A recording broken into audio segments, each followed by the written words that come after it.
से आए मथुरा, कारागार में प्रवेश किया, फाटक दरवाजे बंद हो गए, बेड़ियां अपने आप लग गई,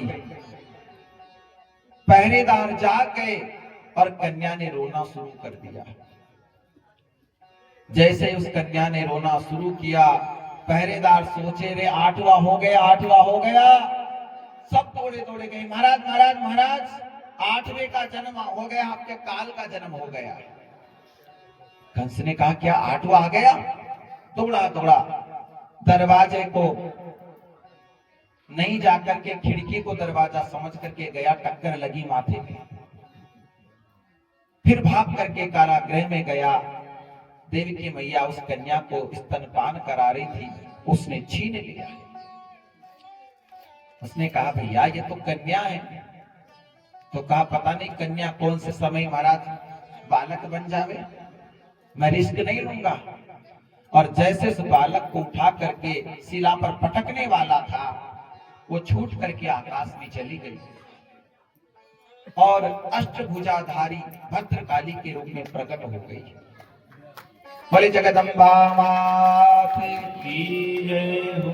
और उस भद्रकाली देवी ने अष्टभुजाधारी होकर के कहने लगे, रे पापी कंस, तू मुझे क्या मारेगा? तुझे मारने वाला तो ब्रज 84 कोस में उसका जन्म हो गया है, जल्दी उसके द्वारा तेरी मौत होगी। ऐसा कहकर के वो कन्या तो अदृश्य हो गई। अब कंस परेशान हो गया। अब कंस को थोड़ी देर परेशान रहने तो हम चलते गोकुल में। कल आपने सुना ना नंद राय जी कि यहाँ जब पता चला लाला का जन्म हुआ है तो जमुना नदी में 108 डुबकी लगाई, मोटा मोटा काजल, पगड़ी बांधी और नाई को कहा नाई लगा दे दुहाई। पूरे गांव में नाई ने न्योत दे दिया कि हमारे यहाँ नंद राय जी के 85 वर्ष की उम्र, 90 वर्ष की उम्र में लाला का जन्म हुआ। 85 वर्ष की महाराज यशोदा थी उस समय। 85 की साल में लाला हुआ यशोदा जी के। बुढ़ापे के अंदर गोपियों को पता चला, सुंदर कपड़े पहने, 80 गज का लहंगा पहना होगा आपने, 80 गज का लहंगा नहीं पहना क्या? 80 गज का लहंगा पहना गोपियों ने। जिसके मुंह के अंदर दांत नहीं थे ना, वो भी महाराज क्रीम पाउडर लगा करके तैयार हो गई और माखन मिश्री लेकर के चली है वहां नंद राय जी के महल में। और नंद राय जी सीधे अपने गुरुजी के पास गए, सांडिल्य ऋषि के पास। महाराज जातकर्म संस्कार करवाइए, हमारे लाला का जन्म हुआ है। नंद राय जी आए हैं, पूजा में बैठाया नंद राय जी को और स्वस्ति वाचन शुरू कर दिया। ओम स्वस्ति न इंद्रो वृधस्रवा, स्वस्ति न मोखा विश्ववेदाः, स्वस्ति नस्तारक्षो अरिष्टनेमिः, स्वस्ति नो बृहस्पतिर्दधातु। स्वस्ति वाचन हुआ, लेकिन नंद राय जी का तो मन नहीं था पूजा में। ये देखो हमारे महाराज भक्त पधारे हैं, ये नौतमपुरा से। जहां भी कथा होती है ना, ये बड़े बड़े वहां पहुंच जाते हैं, परम भक्त हैं ये, बहुत सुंदर। वहां से आए हैं ये। इनको महाराज पता चला महाराज जी वहां कथा कर रहे हैं। हमको भी पता नहीं था कि यहाँ की इनकी रिश्तेदारी है। जब ये कथा नहीं प्रारंभ हुई, इससे पहले इनके पड़ोस खंडेल वालों का फोन आया मेरे पास कि गुरुजी आप वहां कथा कर रहे हो। कहाँ पता नहीं कौन सी जगह बताए। मैं वहां नहीं कर रहा, मैं तो हरसुलिया गांव में कर रहा हूँ। महाराज हमारे पड़ोस वाले भी वहां आएंगे तुम्हारी कथा में। अब पता नहीं उन्होंने तो कोई बताया था, मुझे क्या मालूम उनकी रिश्तेदारी यहाँ है। तो बड़ा हर्ष की बात है कि ये वहां से पधारे हैं। ऐसे भक्तों के लिए एक बार ताली बजनी चाहिए। ये इतनी महाराज सरल है, हमारी माँ तुल्य है, बड़ा प्रेम करती है हमसे। इतना प्रेम है इनका, इनके घर जब जाता हूं ना तो सुबह से शाम ही हो जाती है, जाने नहीं देते। इनके 2 बहुएं हैं, 2 बेटे हैं, पोता पोती भी बड़े संस्कारवान हैं। पर बंधु यही तो है, धन से कोई धनवान जरूर हो सकता है, लेकिन संस्कारवान नहीं बनता है। जिसके जीवन में भक्ति है, प्रेम है, वही सबसे बड़ा सच्चा धनवान होता है। कल बताया था ना मैंने कि कथा धन से नहीं, कथा मन से होती है। आज नंदराय जी ने खजाना खोल दिया। इनके पास जो कुछ था 7 तिल के पहाड़ बना करके, हीरे मोती पुखराज उसमें मंडित करके ब्राह्मणों को दान कर दिया। कई ब्राह्मणों को सोना बांट रहे हैं, चांदी बांट रहे हैं, अन्न बांट रहे हैं, धन बांट रहे हैं। क्यों बांट रहे हैं? याद रखना बंधुओं, धन को संग्रह करने से धन बढ़ता नहीं है, धन को बांटने से धन बढ़ता है। किसी ने कहा है कि धर्म बढ़े तो धन बढ़े। धर्म बढ़े तो क्या होता है? धन बढ़े। धर्म बढ़े तो धन बढ़े, धन बढ़े तो मन बढ़ जाए, मन बढ़े तो सब बढ़े, बढ़त बढ़त सब बढ़ जाए। और अरे मन घटे तो धन घटे, मन घटता है तो धन घट जाता है। याद रखना मेरे बंधुओं, उन नंदराय जी ने सारा खजाना खोल दिया है। जो ब्राह्मण देवता आते हैं उनको सोना चांदी हीरे मोती अन्नदान गोदान 1 लाख गायों का दान, 1 लाख गायों का दान नंदराय जी ने किया।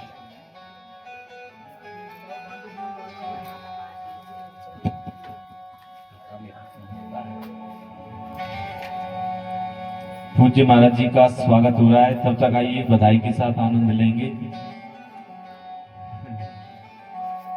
नंद बाबा ने इतनी बधाई लुटाई, सारे भंडार खोल दिए। आज आइए बधाई के साथ आनंद लेते हैं। 100 बार बधाई लोगों,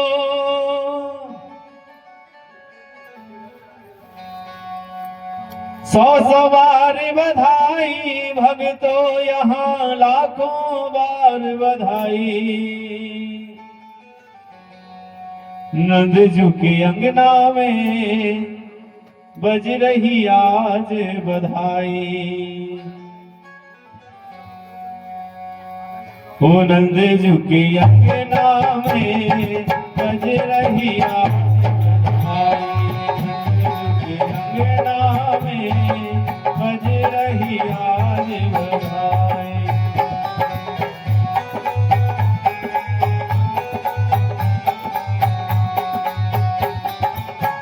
सौ बार बधाई लोगों, 100 बार बधाई लोगों, यहाँ लाखों बार बधाई। नंद जी के अंगना में रही आज बधाई। नंद जी के अंगना में बज रही आज बधाई।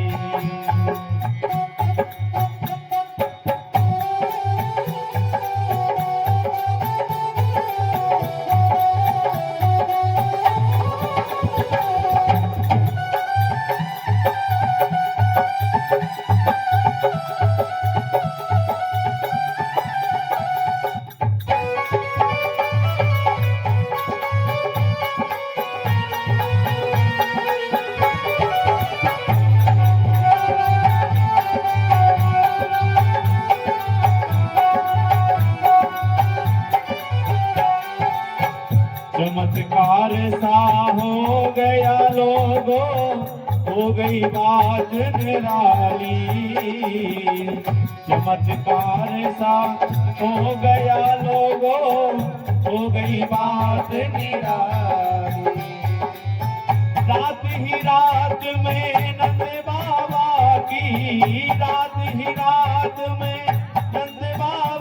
की दाढ़ी हो गई काली, नंद जी के अंगना में बज रही आज बधाई, नंद जी के अंगना में बज रही आज बधाई।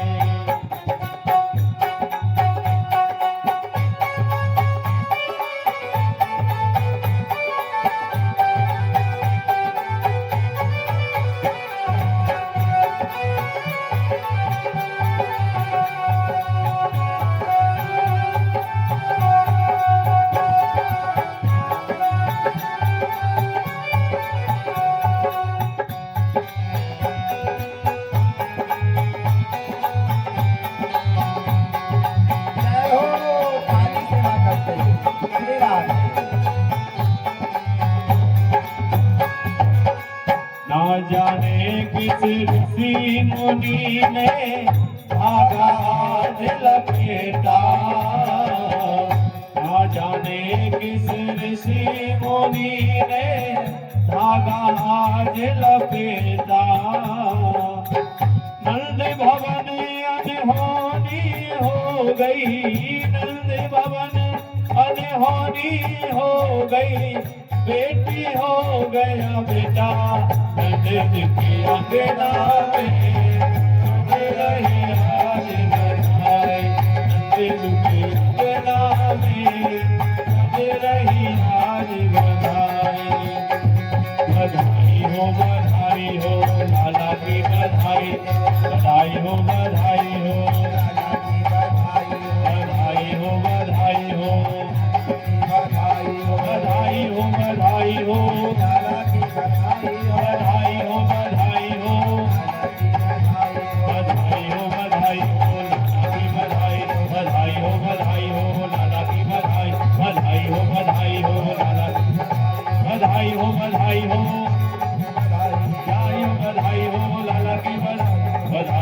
बधाई हो लाला की बधाई हो बधाई हो बधाई हो बधाई हो लाला की बधाई हो बधाई हो बधाई हो लाला की बधाई हो।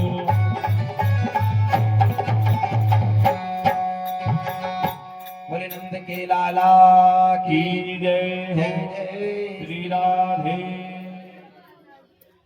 तो सारी की सारी गोपियां, ब्रजबाल, गोपाल सब लोग आकर के कह रहे बाबा बधाई हो बधाई हो।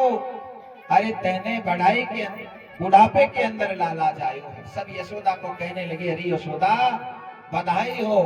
सब बधाई देने आ रहे हैं। गोपियां दर्शन करने के लिए आ रही है और नंदराय जी ने अपना खजाना लुटा दिया। सोने चांदी हीरे मोती अन्नदान गोदान सब बांट रहे हैं। और याद रखना बंधुओं, धन को संग्रह करने से धन नहीं बढ़ता है, धन तो बांटने से बढ़ता है। आज लोगों के पास टीवी सेट है, सोफा सेट है, मेकअप सेट है, लेकिन उसके अंदर रहने वाला अपसेट है। सारे सेट पड़े हैं लेकिन उसके अंदर रहने वाला अपसेट है। क्यों अपसेट है वो? जैसे बंधुओं एक बात बताओ आप लोग, कोई पानी है, उस पानी को गर्म करने के लिए क्या करना पड़ता? प्रयास करना पड़ता है।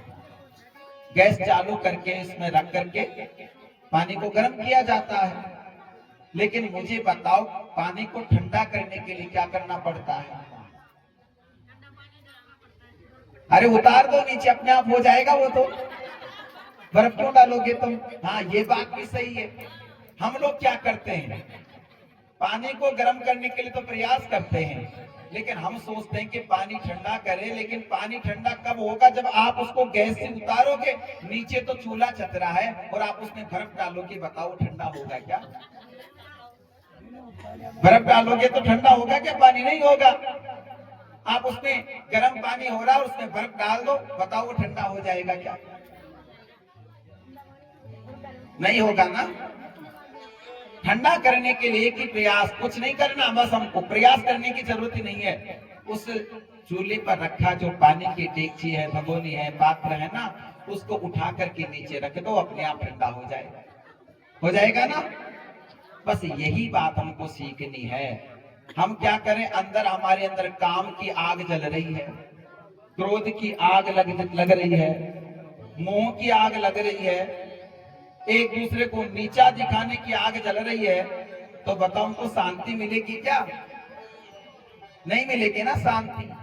अगर आप ये चाहते हो कि हमें शांति मिले, सुख मिले, एक उपाय है, जो हमारे अंदर लगी हुई आग है, उस आग को बुझा दीजिए बंधु। जब हमारे अंदर काम, क्रोध, लोभ की आग जली है, उसको बुझा दोगे तो ध्यान देना, हृदय शांत हो जाएगा, और हृदय शांत हो जाएगा तो अपने आप आपको शांति मिल जाएगी। बस यही उपाय करना और कुछ नहीं करना है।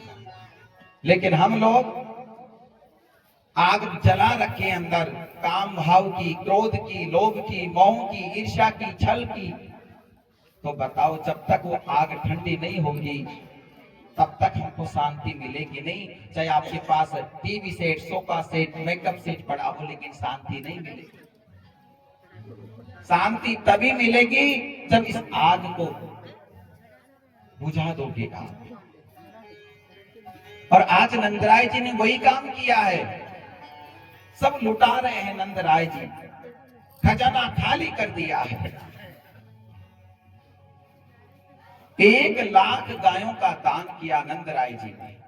और ऐसे नहीं, सोने के महाराज सिंह मंडित करके, चांदी के खुर बनवा करके, ऐसा महाराज इन्होंने दान किया।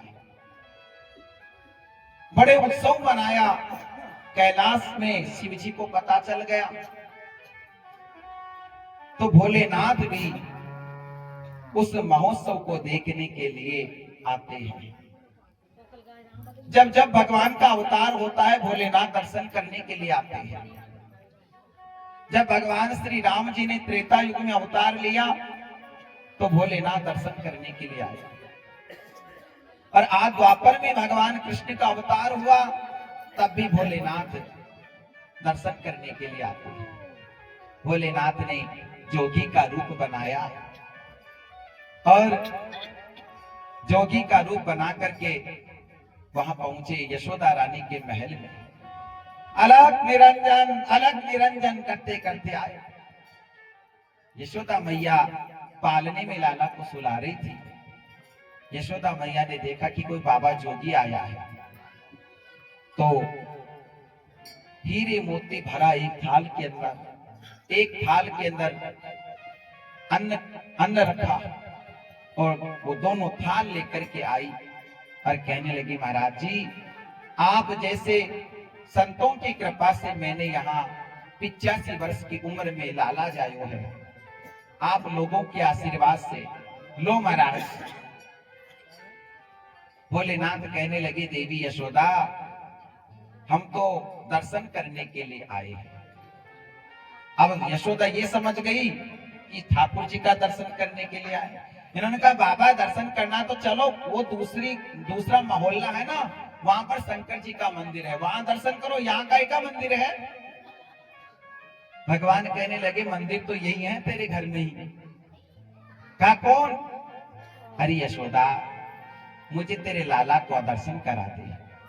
बड़ी दूर से तेरे लाला का दर्शन करने के लिए आया। यशोदा जी ने देखा कि जिनके गले में सर्प है, कानों में बिच्छू हैं, जोगी का भेष है, सोचने लगी, राम राम, हाथ में डमरू है, त्रिशूल है, ऐसे भेष को देख करके मेरा लालो डर जाएगा। इन्होंने कहा, बाबा तुमने भेष ही ऐसा बना रखा है कि तुम्हारे इस भेष को देख करके मेरा लाला डर जाएगा। इन्होंने कहा, अरे यशोदा, क्यों डर जाएगा तेरे लाला, ये बता मुझे। तो कहा कि तुम्हारा देखो भेष, देखो तुम्हारे गले में सर्प है, मेरा लाला तो डर जाएगा, छोटा सा नेक सो मेरे लालो है। शिव जी कहने लगे, अरे यशोदा, मेरे गले में तो एक ही सर्प है, तेरा लाला तो 1000 फन वाले सर्प पर सोता है। इतना कहा, यशोदा को गुस्सा आ गया। ये कहने तेरे बाप सोतो होगो, तेरी माँ सोती होगी, मेरा लाला क्यों सोएगो सरपों पर? देख बाबा, मैं तो सीधी सीधी बात करूं तो उल्टी बात मत करे। मैं तो ये कह रही हूं, मैं तेरे सर को देख कर लाला डर जाएगा। तू कैसे कह दे मेरे लाला सर पे सोए? मेरे लाला सर पे क्यों सोए? उसका दुश्मन सोए। अब शिव जी तो सही कह रहे हैं ना। भगवान का शयन क्या है? शेषनाग। भगवान तो सर्प की सैया पर सोते हैं। भगवान विष्णु शांताकारम भुजग शयनम, भुजग कहते हैं सर्प को, तो भगवान विष्णु तो शेषनाग पर शयन करते हैं। सही कह रहे हैं। लेकिन यशोदा कह रही तेरा बाप सोतो होगो, तेरी मैया सोती, मेरे लाला क्यों सोएगो सरपन पर?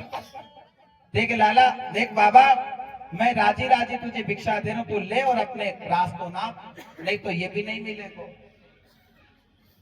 बाबा कहने लगे देख यशोदा, जब तक तू तेरे लाला का दर्शन नहीं कराएगी ना, तब तक मैं यहीं बैठा रहूंगा और तेरा घर छोड़ करके नहीं जाऊंगा। यशोदा कहने लगे देख बाबा, तू अगर योगी हट लगा रहा है ना, तो मैं भी त्रिया हट कर लूंगी। तू कह रहा है कि मैं तेरे लाला को दर्शन करे बिना नहीं जाऊंगा, तो बैठो रे यहाँ पर, बैठो बैठो तो बूढ़ो हो जाएगा, लेकिन मैं अपने लाला का दर्शन नहीं कराऊंगा। बाबा कहने लगे तेरे लाला जब चलने लगेगा ना, तब तो आएगा बाहर, तब दर्शन कर लूंगा।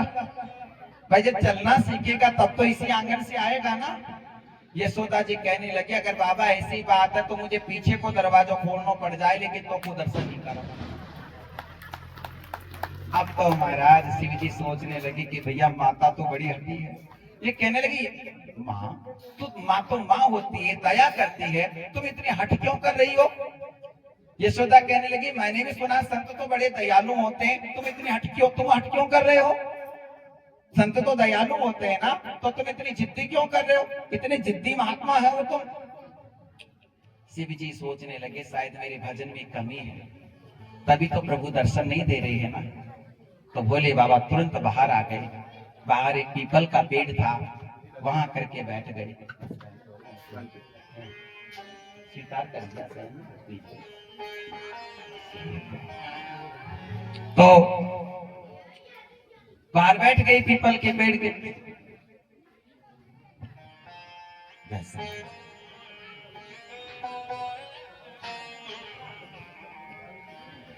शिव जी जैसे ही बाहर बैठे, इधर प्रभु को पता चल गया पालने के अंदर। शिव जी सोचने लगे, ये प्रभु सोचने लगे श्याम सुंदर कि बताओ बाबा मेरे दर्शन के लिए आए और मैया ने उनको दर्शन ही नहीं करने दिया मेरा। तो भगवान क्या किया, पालने में जोर जोर से रोने लगे। इतना रोए कि चुप होने का नाम नहीं।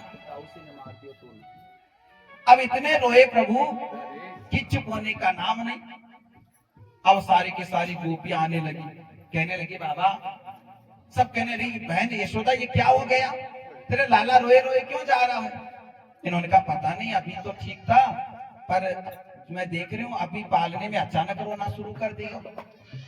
गोपियां कहने लगी मुझे तो ऐसा लगता है कि काऊ की नजर तो नहीं लगी तेरे लाला। अब वो स्त्रियों में यही होता है, बच्चा दूध नहीं पीवे तो यही सोचते कि काऊ की नजर लग गई। तो ये कहने लगी कि मुझे तो ऐसा लगता है यशोदा बहन तेरे लाला को काऊ की नजर लग गई। यशोदा कहने लगी बहन तू सच कह रही है, ये जो गोपियां आती है ना तो टुकुर टुकुर मेरे लाला को तरफ देखते ही रखते, मुझे भी ऐसा लगता है काऊ की नजर लग गई। एक कहने क्या करे, तो कहा नजर उतारने वाली लाओ। तो यही बात यशोदा कहती है, काऊ से ने मार दियो रे टोना, काऊ से ने मार दियो रे टोना, मेरो मचलो श्याम सलोना। तुलसी ने मार दियो री टोना, मेरो मचलो है श्याम सलोना। काऊसी ने मार दियो रे टोना, मेरो मचलो श्याम सलोना। कौन सी ने मार दियो री टोना, मेरो मचलो है श्याम सलोना। जय हो, ताली बजाते।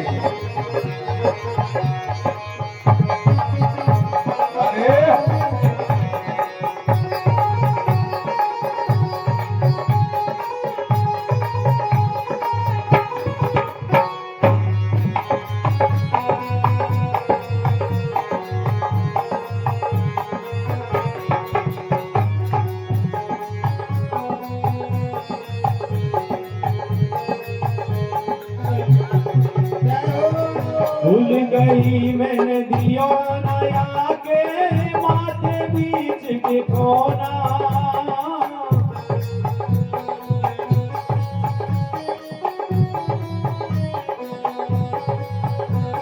रोवे भावे सुध विसराई रोवे रोयन सुध विसराई तोड़ दिए सब खिलौना के तोसी ने मार दिया रे सोना मेरो बचला है श्याम सरोना तोसी ने मार दिया रे सोना